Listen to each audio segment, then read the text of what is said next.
Radio Kids.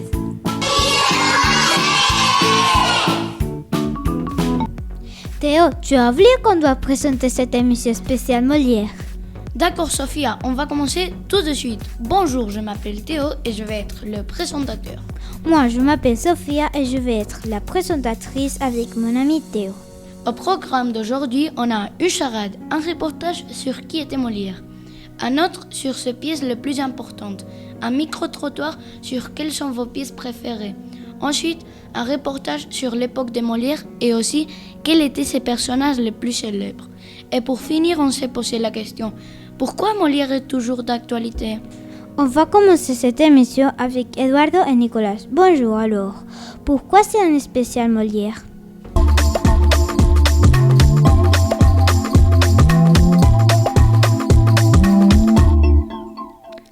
On célèbre les 400 ans de Molière parce que le 15 janvier 1622, c'était le jour de sa naissance. Il aurait 400 ans en 2022.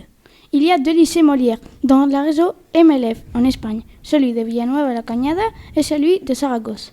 Ces deux lycées ont fait beaucoup de projets sur Molière. Celui que nous avons le plus aimé, c'est celui de Villanueva de la Cañada. Ils ont mis des rideaux rouges à l'entrée principale. Ils ont aussi fait de petites scénettes sur Molière que nous avons adorées et que nous avons aussi utilisées. D'ailleurs, on remercie à Benjamin pour ce partage. Merci Eduardo et Nicolas. Sophia, tu savais qu'il existe deux lycées Molière? Non, je ne savais pas.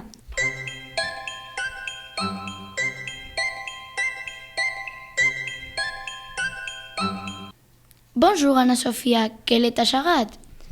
Mon premier s'utilise pour parler ou écrire. Mon deuxième est une blonde grimpante.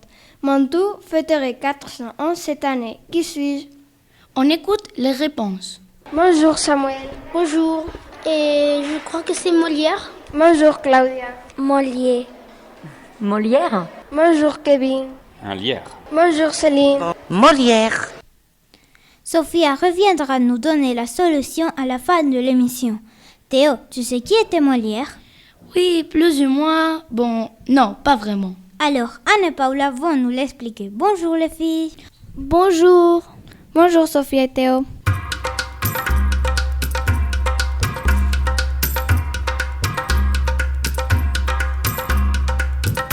Qui était Molière?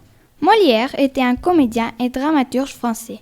Son vrai prénom était Jean-Baptiste Poquelin, baptisé le 15 janvier 1622 à Paris, où il est mort le 17 février 1673 après avoir joué sa dernière scène du malade imaginaire. Il était fils d'un tapissier. Molière renonce à reprendre le travail de sa famille qui est destiné à une vie bourgeoise, mais il décide d'aller vers le théâtre. À travers ses œuvres, Molière critiquait la société, mais aussi il aimait beaucoup faire rire et sourire le public. Il est devenu l'auteur et le comédien préféré de Louis XIV. En 1662, à 40 ans, il épouse Armande Béjart, aussi appelée Mademoiselle Molière, qui est elle aussi une comédienne française. Ils ont eu 3 enfants, Louis Poquelin, Pierre Poquelin et Esprit Madeleine Poquelin. Maintenant, vous en savez plus sur Molière. Merci les filles de nous avoir raconté qui était Molière. Maintenant, je voudrais en savoir plus sur son œuvre. Gabriel et Carmen vont nous l'expliquer. Bonjour. Bonjour. Bonjour Sophia et Théo.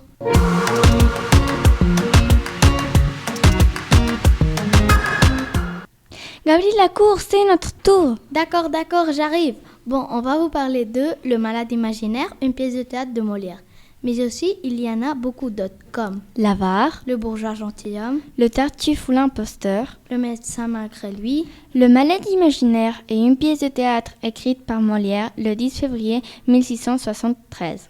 Dans cette pièce de Molière, Argan est un hypochondriaque qui souhaite marier sa fille Angélique à un médecin complètement ridicule, nommé Thomas Dierfuss. Toutefois, Angélique est amoureuse d'un autre homme, Cléante.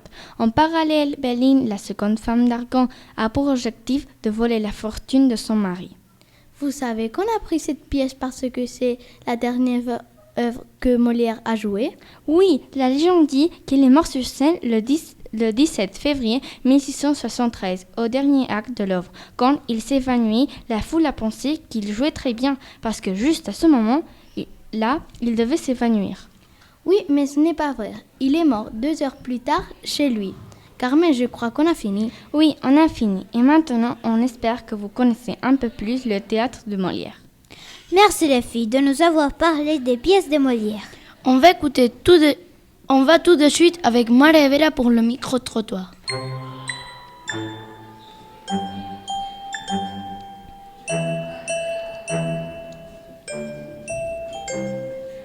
Bonjour Floriane. Ma pièce préférée de Molière, c'est Amphitryon. Bonjour Sophie Alice. Il y a une pièce de Molière que j'ai jouée quand je faisais du théâtre et c'était un extrait de l'école des femmes quand Agnès dit « Le petit chat est mort ». C'est une célèbre, très très célèbre réplique de cette pièce de théâtre et j'adore. Bonjour Olga. Alors, les 2 pièces de Molière que je préfère, c'est une, Le bourgeois gentilhomme, et 2, Le malade imaginaire. Ce sont des pièces vraiment très rigolotes, avec des tirades vraiment très amusantes. Bonjour Amparo. Je crois que Le malade imaginaire. Bonjour Muriel. Alors, ma pièce préférée, c'est L'Avare, parce que lorsque j'étais petite, enfin en tout cas jeune, à la télé française, on a Louis de Funès, qui est un acteur, et qui nous faisait beaucoup rire, parce qu'il y a eu des films sur ça. Donc c'est pour ça que pour moi, c'était L'Avare, avec toutes ces pièces qui dégringolent partout.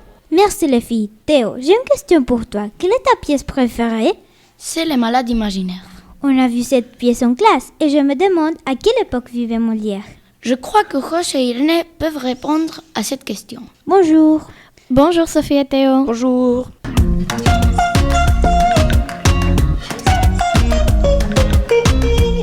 Alors, José, dis-moi, quand vivait Molière? Irénée, Molière vivait au XVIIe siècle au royaume de Louis XIV. Louis XIV se faisait appeler le roi Soleil, mais vivre en France ce n'était pas facile. Les guerres et les dissettes étaient nombreuses et les hivers très froids pour le peuple. De plus, si on était protestant, il fallait abandonner la religion pour survivre et ne pas être menacé par les soldats du roi. José, tu as oublié une chose importante. Dis-moi que je sache. Tu dis tout ce que Molière et Louis XIV étaient proches. Est-ce que tu pourrais me raconter, Irénée? Oui, bien sûr.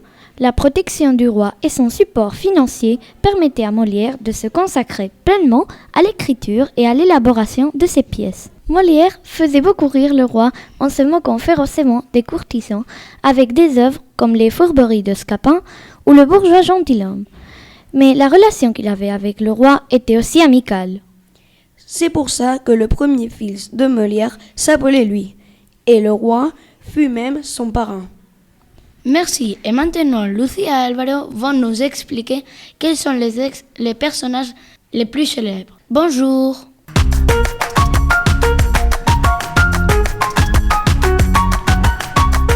Molière a fait beaucoup de pièces de théâtre. Et maintenant, on va vous parler des personnages que nous avons choisis.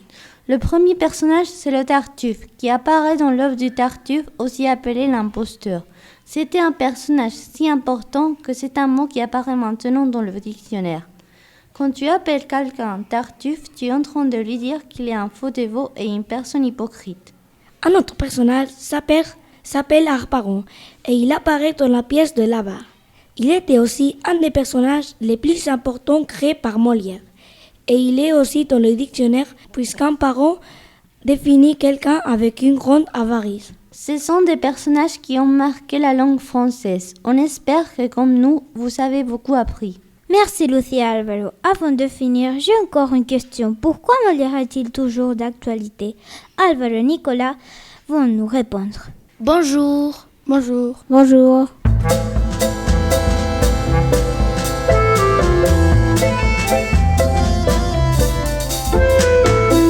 Après 400 ans, après sa naissance, Molière reste incontournable en classe et dans notre langue française. Alors, une question se pose. Pourquoi les élèves lisent encore des pièces de Molière?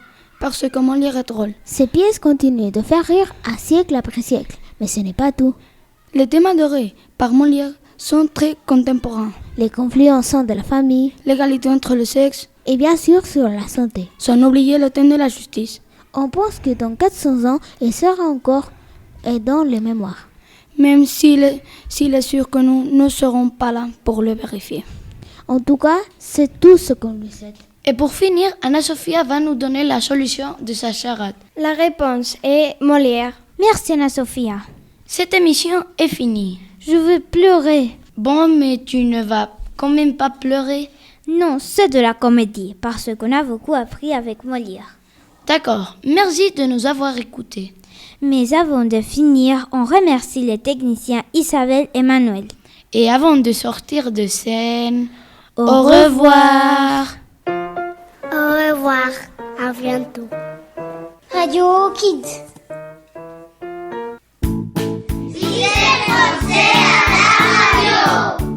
Radio Kids.